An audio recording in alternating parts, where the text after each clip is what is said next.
Well, you mentioned Israel. I mean, we saw last year Israel managed to take out leaders of Hamas that were in Iran, and there was that extraordinary assassination of one of their leaders where I think they blew it up with a telephone or some device that had been planted in his room.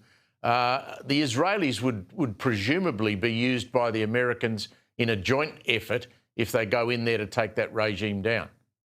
Well, I think that's right, Steve. It's a question, of course, of who's using who and sort of whether there's a strategic vision beyond the tactical brilliance that both Israel and America have displayed over the last 12 months. That strategic piece is key. And as I said, it really depends on whether there's a course of action that could be executed that would bring the army out against the regime, against the Islamic Revolutionary Guards Corps, and lead for a pathway to change.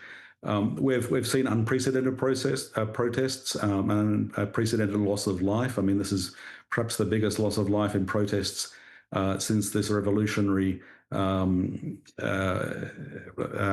state was formed in 1979. It's a remarkable situation. But most analysts say that for there to be change now, it's going to depend on the army. So what Israel and America does, it could exacerbate the forces of ultranationalism that means that the army gets behind the regime, or it could see a cleavage between the ideological regime of the Islamic Revolutionary Guards Corps and the army coming out on the side of the people. No signs of that yet, I must say, but I mean, that's the thing to watch for. How capable is the Iranian military to strike back if America does do something?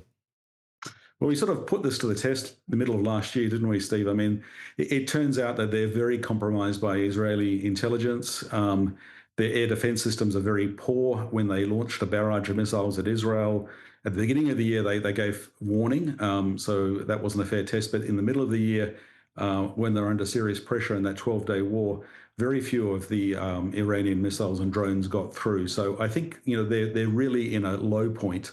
They're at their weakest point ever. I'm sure that many in Israel, in the Israeli administration, are making this point in Washington, saying now's the time to strike and to do something. The question is whether they do something which makes things better, or whether they actually inadvertently contribute to a sort of rally around the flag effect that actually strengthens a weak regime.